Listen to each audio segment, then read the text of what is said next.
So you want to buy a Stark Varg, but you're not sure if you have enough range? Well, I'm at Glen, Helen right here. And if there's anything that drains your battery faster than anything else, it's going to the track. The track drains your battery more than anything because there's a lot of moisture in the dirt and it's real sticky and tacky and it sucks you down. And you got, especially here, because you got these big monster hills at Glen Helen. So the first time I came here, I didn't bring a generator or my charger, right? And I got I probably lasted until about 1 o'clock going on and off the track.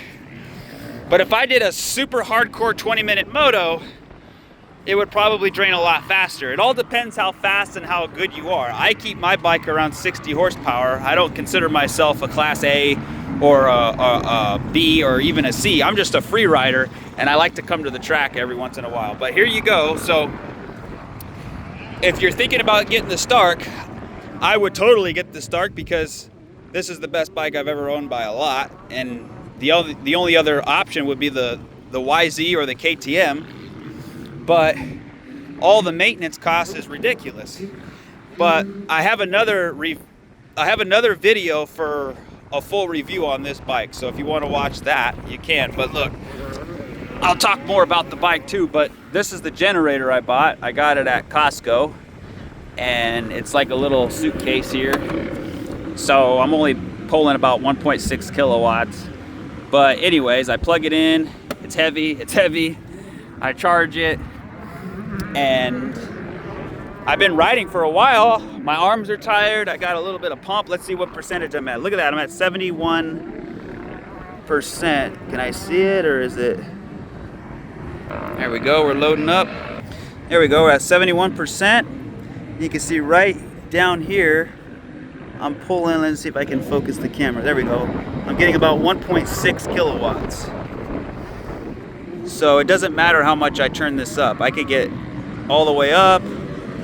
But anyways, so when you're at the track, you want to charge it fast, obviously. But when you're home, you want to charge it slow. And you see this button right here? You click that, and now it says slow. You want to charge it slow when you can. The reason why is because the slower you charge the bike, the more battery you're going to actually have, right? If you charge something fast, you know, it's going to die quicker. So yeah, man, this bike is so awesome. You know, I live in the high desert, so I want to ride my dirt bike almost all the time. But I couldn't do that with a gas bike without having to load it in the back of the truck and take it somewhere, right? I could just ride from home. That's the biggest reason I own this bike, is so I can ride it basically whenever and wherever I want. And cops don't bother me. I was actually on my way to a big jump, and I had to cross the street, and a cop looked right at me and he didn't do anything. So, and then also people don't complain either, right? But then not only that, but the biggest thing is the bike itself. This bike is so awesome. It's the fastest bike. It's the fastest dirt bike in the world. You say, oh, I don't need fast. I'm not that good anyway. I don't need that fast. But you do need it because you can use it in different ways. It's better to have the power, not need it, than need the power, not have it. So, but the suspension is amazing. It's KYB suspension. It handles really, really good. The forks are great. The rear springs. Look at I like this right here. It's a triple KYB adjuster. It makes it so freaking easy to adjust. I got some fork bleeders right here. You just push the button, bleed the forks. But basically it's all stock. So the power is unbelievable. The handling is great. The biggest thing that I love about this bike is that when I jump back on a gas bike, it feels really clunky and really slow like a dinosaur, and it feels heavier. That's because when you have a 450 engine, you have the piston coming, you have what it's called rotating mass. You have all of that weight inside that engine going bah, bah, bah, bah, bah, bah, bah, bah, bah. And what that does is it creates inertia. So it's constantly pushing on the bike. So when you're in a turn, when you're going left, when you're going right, It's constantly pushing. So that's called rotating mass. And that makes the bike feel really heavy. This has no mass, no vibration. That's the key thing, no vibration. That's the most important thing to me, is vibration, because I jumped on a Husky 450 and my foot pegs were like a freaking jackhammer. I'm like, what the hell am I on here? Jesus Louise.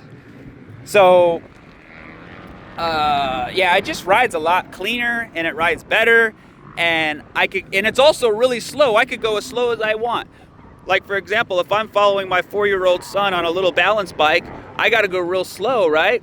Well, actually, he's not slow anymore. He's freaking going hauling ass now. But I would have to fan the clutch on a gas bike, right? I would have to keep putting the clutch in, taking it out, so you don't want to stall the bike. Well, this, I don't have to worry about stalling anything. So when you go to a track, especially as you get older, I'm in my mid-30s now, so I don't give a flying bleep what anybody says. I'm lazy. I don't want to do an oil change every 3 rides. I don't want to check my air filter. I don't want to check the fluids and do all these things that just take forever. You still got to do maintenance on the bike, but nowhere near as much as a gas bike. So anyways, if you got to try it at least one time, well, at least a few times. You got to try the bike, because some guys ride it and they go, I don't like it. But actually, because the only reason they don't like it is because they're not used to the brake beam right here. But after they ride it for a little while, they go, man, this thing's awesome. So you could put it to 10 horsepower or you could put it to 80 horsepower. It don't matter. So another reason why this bike is so cool is because you have something called Nitro mode. Remember the Fast and Furious movie? Remember Paul Walker? He hit the button and you hit the NOS, right? Remember NOS, nitrous oxide? Well, guess what? This bike has that. And you think I'm lying, but it's true. And the way you do it, the way you hack into that nitro mode is really simple. So obviously you can't use 80 horsepower. 80 horsepower is too fast. It's too much power. You can't really control it. It's just too much. So people say, well, then what's the point of having 80 horsepower? You're not going to need it. Actually, that's bullshit. You do need it. You do want it. I'll tell you why. Because if you're going, let's say you're riding your dirt bike in a track and you're on 40 horsepower and you're going 40 horsepower, and then you turn the turn, 40 horsepower, and then you exit the turn with your throttle all the way halfway pulled. It's got to be all the way pulled or halfway. And then what you're going to do is you're going to hit this button, go up. So you're going to go from map 1, so you're in 40 horsepower, map 1, and then you hit this button, and then you go to map 2, which is 80 horsepower. So you're going from 40 horsepower to 80 horsepower in a push of a button, and with the throttle all the way turned. And what that's going to do is your 40 horsepower, you hit the button, boom, and then it's just insane. It's just like the Fast and Furious movie when you hit the NOS button. It's the same kind of concept. When you hit this button, it's literally with the throttle. Even put the throttle 25%. Just put it 25% in 40 horsepower, hit the map button right there, and then with the throttle there, and it instantly goes. And you say, well, I don't need that. Well, it's actually, you use it as if you would use nitrous oxide, right? So when did Paul Walker use the nitrous oxide? He used it at the end of the race towards the long straight, right? You're not going to use it in the turn. You're not going to, but you can say, well, what about the start gate? Would you use it there? Yeah, I guess you can, but it's too much horsepower. What you want to do is you want to get traction to the rear wheel. Once you have traction and you're not spinning and you got traction, then you can go to 80 and then it kicks off. So you use it as a gear, use it as a boost. 80 horsepower as a boost, right? People say, oh, I'm never going to use it. Well, there you go. I just showed you how to use it. It's awesome. It's so cool. So I say you should try it on 40 horsepower, because if, let's say you go 60 horsepower and then you boost up to 80, you're not going to feel it as much. You're not going to feel that instant push like a freaking bullet. So what else about this bike? I mean, it's so easy to ride. It's the easiest bike ever. Like, as soon as I got on it, it felt so like it was my bike. It didn't feel sketchy. It didn't feel, and there's nothing going on. It's just like a big mountain bike. You got your brakes right here, and you got your throttle, and you're ready to go. So, to me, this bike is the best bike on the planet. Like, how many guys can say that their bike is faster than Hayden Deegan's, is faster than Jet Lawrence, is faster than Eli Tomac? Nobody. That's like me buying a street bike and saying my street bike is faster than Marc Marquez. Like, seriously? That's not going to happen. First of all, those bikes are illegal. You can't own them, right? That's like me buying a NASCAR faster than Dale Earnhardt Jr.'s car, right? It's just not going to happen. But only in dirt bikes, you could buy a dirt bike that's actually faster than the fastest guys on the planet. So I don't really know what a factory star Yamaha 450 puts out, but I guarantee it's not 80 horsepower. I guarantee that. Anyways, let's see where I'm at on the charge. 77%. Look at that. So people go, oh, I'm not going to get a range. Well, I got plenty of range, and I'm charging my battery. So I'm eating lunch, I'm relaxing, and then I'm going to go back out on the track. And I don't need to go to 100%. As long as I could get, 5 or 10% each time I park, then it's going to give me an extra 50% at the end of the day. So instead of running 100% battery, I can run 150%. So, do you guys want to buy a Stark? You say, oh, it's too much money. It's too much money. No, it isn't. If you buy this bike, well, first of all, this is the 1.1 model. So they have the 1.0, the 1.1, and then the 1.2. So the 1.2 obviously is kind of be a little bit more. But I got this bike for $11,700 out the door, $11,400 out the door. And what else? So if I would have bought a brand new YZ450, it would probably be maybe a little cheaper, not sure, maybe not. But all the maintenance costs, all the oil, all the gasoline, all the things you need for it, and it's not that much.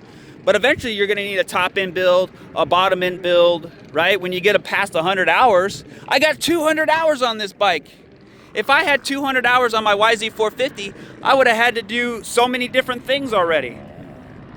So anyways, as you get older, it's just the best bike in the world. Like, I can't explain it. Like, this is not a Sur-Ron. This has no Sur-Ron DNA in it.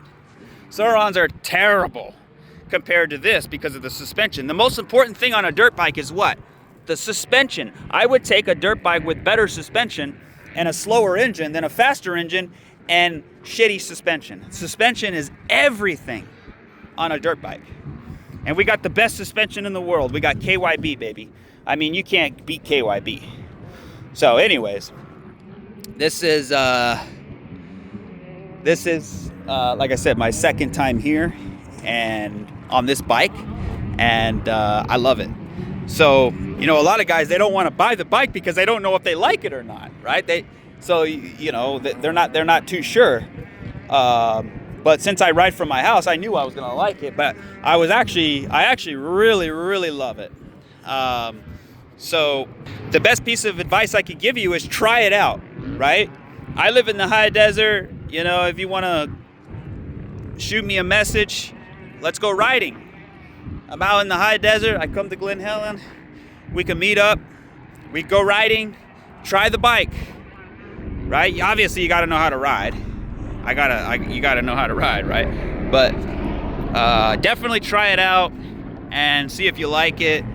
It's, in my opinion, gas bikes are legendary. They're iconic. They're nostalgic. They're what your dad used to race. They're what your grandpa used to race. But let me tell you what. People think the gas engine has more legacy and more heritage. But it's actually, look at that bike. But it's actually the electric engine. The electric engine came before the gas engine. The reason why electric engines never took off back in the 1800s is because they didn't have the power. They didn't have the batteries back then. But there's less things that can go wrong in an electric engine. So if this bike blows up or my battery goes out, I got a warranty. And that warranty was included in the price of this bike. So I'm really trying to run it as much as I can. If this thing blows up, I'm gonna get another one because I love it so much. I mean, there's nothing else that can compare to this. There's just not, right? At least not that I've seen. So there's some coming out in the pipeline. Like I know Yamaha's working on one, you know, but I don't know, man. This thing's already, this right here, this frame is steel, and it's the thinnest steel, but it also flexes really good. Like an aluminum is real rigid, so this flexes better. I'm using the MX-53 tires. I don't really like, I mean, they're all right, but I like the MX-34s better for out here, but I got them because I live in the high des. But anyways, so that's it for about the Stark. If you guys have any questions about it, let me know, man. This thing is so, it makes you want to ride. Like a gas bike, you have to start it up. It's loud, you know, it's gonna disturb people. Like, let's say you get home from work and you're a little upset, you have some dinner, you relax, and you just want to blow off some steam. So you jump on your dirt bike. This makes it so easy. It's just like jumping on a bicycle. It makes you ride it more. Like if I had a gas bike, I would ride it a lot less because of all of the hassle of loading it in the truck and starting it. And, you know, there's just a lot of things. Like, for example, when I start from my house, right? I don't want to fire up a dirt bike at 7 o'clock in the morning in my neighborhood. You know, it's just kind of, you know what I mean? So this bike is just a silent assassin. That's what they should call it, a silent assassin. They call it the Varg, the Stark Varg. But what they should have called it is the Varghini, right? Like Lamborghini, it's the Ferrari, it's the Lamborghini, it's the Varghini, it's the Stark Varghini. It's the fastest dirt bike in the world, the Stark Varghini. You got to go buy one right now because it's so awesome and amazing. Let's go, baby boy.